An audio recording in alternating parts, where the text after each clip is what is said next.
तो दोस्तों आपको तो पता ही होगा कि हम अपने इस चैनल पर समाज से जुड़ी हुई विचित्र प्रकार की खबरें लेकर आते रहते हैं, जिससे कि हमारे आसपास और हमारे समाज में क्या चल रहा है उसके बारे में सभी को जानकारी हो। आज भी हम आपके लिए एक ऐसी खबर लेकर आए हैं जिसे जानने के बाद हर कोई हैरान है। हर कोई यही कह रहा है कि एक पति और पत्नी के रिश्ते में इस तरीके से कोई कैसे कर सकता है। दरअसल संभोग के बहाने एक महिला ने अपने ही पति का प्राइवेट पार्ट ब्लेड से कट कर दिया और जब पति खून से लथपथ होकर छटपटाने लगा तो वह महिला अपने पति को छोड़कर तुरंत वहां से भाग गई। यह पूरी घटना राजस्थान के बाड़मेर जिले सामने आई है। आरोपी पत्नी ने सोची समझी साजिश के तहत पति का प्राइवेट पार्ट काटा था। वह उसे नपुंसक बनाकर दूसरी शादी करना चाहती थी। चलिए अब पूरी इस घटना को सिलसिलेवार ढंग से समझते हैं। दरअसल आरोपी पत्नी ने 1 अक्टूबर की रात पति का प्राइवेट पार्ट ब्लेड से काट दिया था। बीते मंगलवार को इस पूरे मामले की शिकायत जब एसपी के सामने की गई तब जाकर यह पूरा मामला हाईलाइट हुआ। 1 अक्टूबर से लेकर 5 नवंबर तक यानी कि 1 महीने 5 दिन तक इस पूरे मामले को पंचायत के जरिए सुलझाने का प्रयास किया जाता रहा, लेकिन जब बात नहीं बनी तो पीड़ित युवक यह पूरी शिकायत लेकर एसपी आवास पहुंच गया।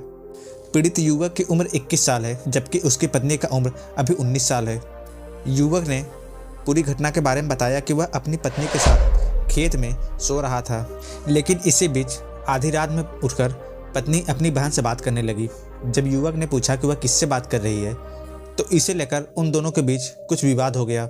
हालांकि तब मामला सुलझाकर वो दोनों सो गए, लेकिन कुछ समय बाद उसकी पत्नी वापस उठी और उसने संभोग के बहाने अपने पति के प्राइवेट पार्ट पर ब्लेड से हमला कर दिया। प्राइवेट पार्ट पर ब्लेड से अटैक होते ही युवक दर्द के मारे जोर जोर से चीखने लगा, जिसकी आवाज़ सुनकर पत्नी तो वहां से भाग गई, लेकिन घर वाले वहां जमा हो गए। बाद में उसे अस्पताल में भर्ती कराया गया, जिसके बाद से दोनों परिवारों के बीच पंचायती स्तर पर बातचीत होती रही, लेकिन यह मामला किसी भी नतीजे पर नहीं पहुँच रहा था। हालांकि हमले के 3 दिन बाद पत्नी वापस अपने पति के पास आई और जब पति ने पूछा कि तुमने ऐसा क्यों किया तो उसने कहा कि बहन और बहनोई ने उसे ऐसा करने के लिए कहा था। दोनों ने ही उससे चढ़ा बढ़ाकर इस तरह की घटना को अंजाम देने के लिए कहा, जिससे कि तुम नपुंसक हो जाओ और फिर तुमसे तलाक कराकर मेरी शादी मेरे पसंद के लड़के से करा दी जाए।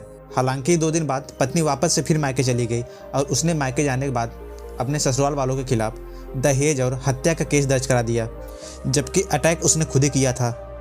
हालांकि पुलिस का कहना है कि तहरीर दोनों तरफ से मिली है, लेकिन अब वह रिपोर्ट तभी दर्ज करेंगे जब पूरी तरीके से जांच पड़ताल कर लेंगे, क्योंकि दोनों ही पक्ष एक दूसरे के ऊपर आरोप लगा रहे हैं।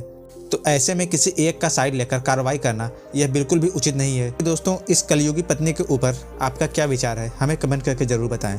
साथ ही साथ अगर आपको वीडियो पसंद आए तो इसे लाइक और शेयर करें और साथ ही साथ हमारे चैनल को सब्सक्राइब करें।